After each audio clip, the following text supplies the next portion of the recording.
বিসমিল্লাহির রহমানির রহিম। আসসালামু আলাইকুম রহমতুল্লাহি বারাকাতুহু। নববর্ষের শুভেচ্ছা। ঠিক তেমনইভাবে জাতীয় পার্টির ৩৯তম প্রতিষ্ঠাবার্ষিকী ১৯৮৬ সালে পল্লীবন্ধু হোসেন মোহাম্মদ এরশাদ জাতীয় পার্টির প্রতিষ্ঠা করেন এবং এখন ৩৯তম প্রতিষ্ঠাবার্ষিকী। সে উপলক্ষেও দেশবাসীকে এবং জাতীয় পার্টির সকল শুভানুযায়ীদের আমি শুভেচ্ছা জানাচ্ছি। পল্লীবন্ধু হোসেন মোহাম্মদ এরশাদ যখন রাষ্ট্র ক্ষমতায় ছিলেন, উনি চেষ্টা করেছেন শান্তিপূর্ণভাবে দেশের মানুষের সেবা করার জন্যে। বাংলাদেশের ইতিহাসে ৩টি রাজনৈতিক দল রাষ্ট্র ক্ষমতায় ছিল, জাতীয় পার্টি, বিএনপি এবং আওয়ামী লীগ। মানুষ বিচার করবে কার শাসন ব্যবস্থার সময় দেশের মানুষ ভালো ছিল। হোসেন মোহাম্মদ এরশাদ ৯০ সালের যখন আন্দোলন হয়, সেই আন্দোলনে সকল রাজনৈতিক দলের দাবি ছিল আপনি ক্ষমতা হস্তান্তর করে আপনি নিরপেক্ষ নির্বাচন দিন এবং আপনার জনপ্রিয়তা যাচাই করেন। সেই প্রেক্ষাপটেই পল্লীবন্ধু হোসেন মোহাম্মদ এরশাদ শান্তিপূর্ণ উপায়ে শাহাবুদ্দিনের কাছে ক্ষমতা হস্তান্তর করে উনি ক্ষমতা ছাড়েন। কিন্তু পরবর্তী পর্যায়ে কিন্তু জাতীয় পার্টির উপর কেয়ারটেকার সরকার, অন্তর্বর্তীকালীন সরকার নিরপেক্ষ নির্বাচন তো দূরের কথা, ওনারা জাতীয় পার্টির উপর চরম নির্যাতন নিপীড়ন শুরু করেন, যেটা কথা ছিল না। কিন্তু তারপরও সেই বিরূপ পরিস্থিতিতে জাতীয় পার্টির ওই সময় যে নির্বাচন হয়, সে নির্বাচনে ১৫০ সিটে জাতীয় পার্টি অংশ নেয়। সেখানে জাতীয় পার্টিকে কোনো প্রচার প্রপাগান্ডা কিছুই করতে দেওয়া হয়নি।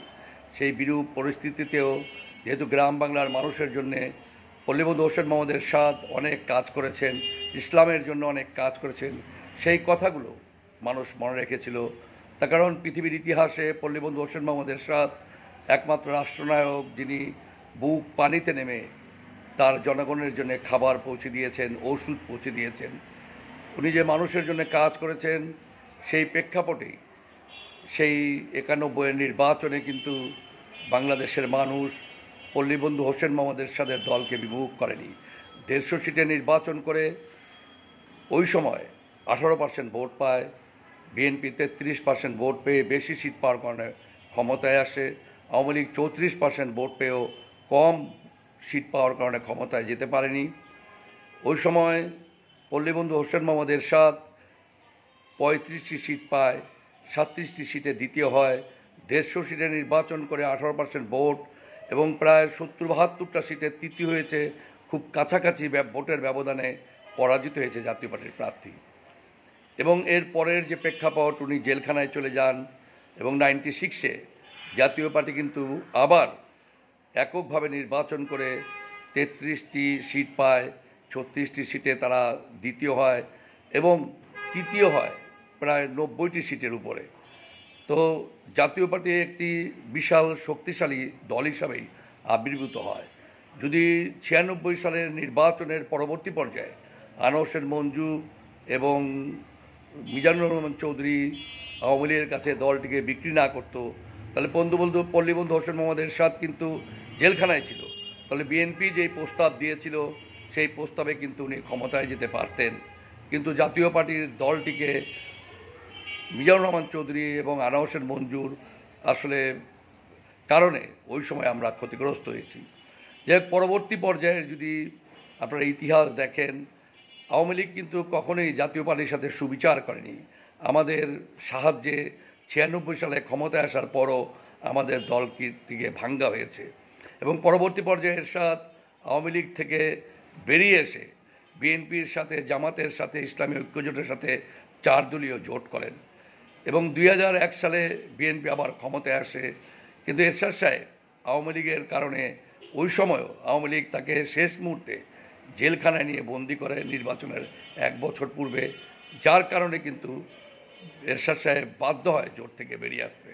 কিন্তু পরবর্তী প্রেক্ষাপটগুলো কিন্তু ভিন্নভাবে পরিচালিত হয়েছে এবং ২০১৪ সালে যে জন্য জাতীয় পার্টিকে দোষারোপ করা হয়, সেই ২০১৪ সালে কিন্তু পল্লীবন্ধু হোসেন মোহাম্মদ এরশাদ নির্বাচনে অংশগ্রহণ করেননি।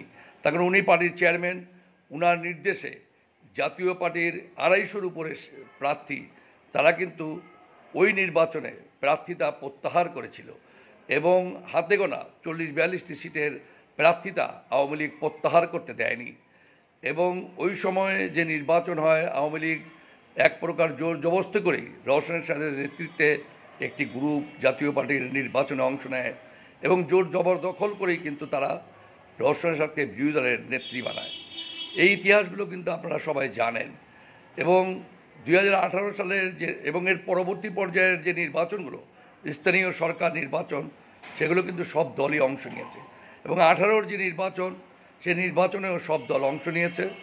এবং 24-এর যে নির্বাচন, সেই নির্বাচনে যদি জাতীয় পার্টি অংশ না নেয়, তাহলে দেখা যায় যে রওশন এরশাদকে দিয়ে জাতীয় পার্টির লাঙ্গল প্রতীক নিয়ে নেওয়া হয়, দলকে আবার ভাঙনের মুখোমুখি করা হয়।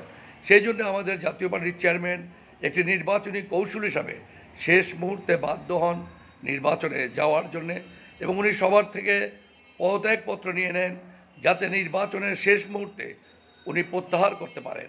কিন্তু সেই প্রেক্ষাপট আপনারা দেখেছেন, 24-এর প্রেক্ষাপট, জাতীয় পার্টির চেয়ারম্যানকে বনানীর কার্যালয়ে সকাল 10টা থেকে আটকে রাখা হয় এবং নির্বাচনের প্রত্যাহারের সময় শেষ হওয়ার পর রাত 8টায় তাকে ছাড়া হয়।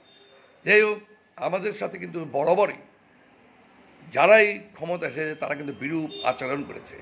এবং এই 24-এর বিপ্লবে আমাদের মাননীয় চেয়ারম্যান GM কাদের 3রা জুলাই, যখন কোনো রাজনৈতিক দল এই আন্দোলনে অংশ নেয়নি এবং ছাত্রদের আন্দোলন শুরু হয়েছে 1 জুলাই, এর 2 দিন পরে কিন্তু সংসদে দাঁড়িয়ে ছাত্রদেরকে কিন্তু GM কাদের সাহেব সমর্থন করেছেন। এবং আমি ব্যক্তিগতভাবে 10ই জুলাই ছাত্রদের পক্ষে ফেসবুক, ইউটিউবে আমি স্ট্যাটাস দিই এবং লাগাতার আমি 4ঠা আগস্ট পর্যন্ত কিন্তু স্টেটমেন্ট দেই। এবং জাতীয় পার্টিও এই আন্দোলনকে আনুষ্ঠানিকভাবে তারা 20 তারিখের পরেই প্রেস কনফারেন্স করে এই আন্দোলনকে সমর্থন করে এবং যার প্রেক্ষাপটে কিন্তু আমাদের অনেকের বিরুদ্ধে ওই সময় মামলা হয়, অনেকে জেলে যায়, ছাত্র নেতারা জেলে যায়। কিন্তু আমরা কিন্তু জাতীয় পার্টি বরাবরই আমরা মানুষের কল্যাণের জন্য কাজ করেছি। দেখেন, যখন হেফাজতের সাথে শাপলা চত্বরে যখন এই আওয়ামী লীগ সরকারের যুদ্ধ হয়, তখন পল্লীবন্ধু হোসেন মোহাম্মদ মৌলানা শফির সাহেবের সেই হেফাজতের ইয়েতে সরাসরি সশরীরে হাজির হয়ে সেই আন্দোলনে উনি একাত্মতা ব্যক্ত করেন এবং আমাদের দলের অনেকে শহীদ হয় ওই আন্দোলনে এই হেফাজতকে সমর্থন করতে যেয়ে। এবং ওই আন্দোলনে আমাদের অনেক মানুষ কেস খায়, নানান সমস্যা, নানান প্রতিকূলতা কিন্তু আওয়ামী লীগ আমাদেরকে তৈরি করে। এবং দেখেন, পল্লীবন্ধু হোসেন মোহাম্মদ এমন একজন রাষ্ট্রনায়ক, বাংলাদেশের ইতিহাসে কোনো রাষ্ট্রপ্রধানের মৃত্যুর পর কিন্তু আলেমরা তার প্রশংসায় পঞ্চমুখ হয়নি। আপনি জগৎ বিখ্যাত আলেম মিজানুর রহমান হাজারী সাহেব এরশাদের মৃত্যুর পর এরশাদের প্রশংসা করেছেন। বাংলাদেশের সকল আলেমরা এরশাদের মৃত্যুর পর ওয়াজ মাহফিলে এরশাদ সাহেবের ইসলামের যে তার যে অবদান সেজন্যে প্রশংসা করেছেন। এবং হেফাজতের যে সেক্রেটারি সাহেব মাওলানা আমিনুল ইসলাম যথাসম্ভব উনি কিন্তু এরশাদ সাহেবের প্রশংসা করেছেন এবং হেফাজতকে যে এরশাদ সাহেব সাহায্য করেছে সেই ব্যাপারেও প্রশংসা করেছেন। এই ছাত্র আন্দোলনে আমাদের চেয়ারম্যান এবং আমাদের দলের একটা ব্যাপক অবদান, কিন্তু তারপরও কিন্তু আমাদের উপর চরমভাবেই বিরূপ মনোভাবাপন্ন অবস্থান করা হচ্ছে।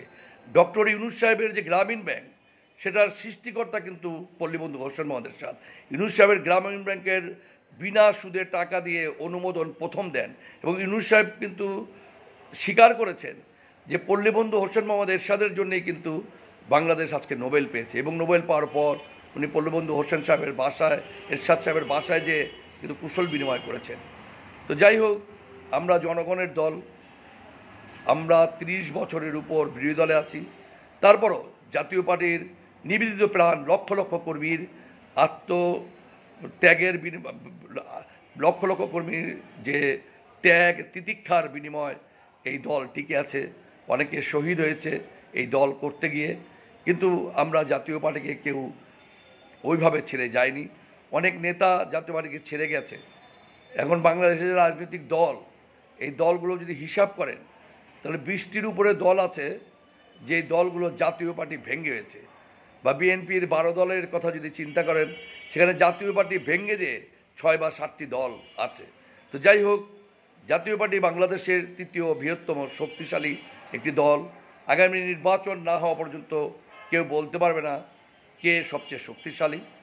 তবে বিএনপি বর্তমান প্রেক্ষাপট হচ্ছে বাংলাদেশের সবচেয়ে বড় দল, কিন্তু যে অবস্থা তৈরি হয়েছে সেই অবস্থাতে আমি বিনীতভাবে সবার কাছে অনুরোধ করব, জাতীয় পার্টি দেশপ্রেমিক একটি রাজনৈতিক দল এবং দেশের স্বার্থেই বিভিন্ন সময় জাতীয় পার্টি তার অবদান রাখার চেষ্টা করেছে।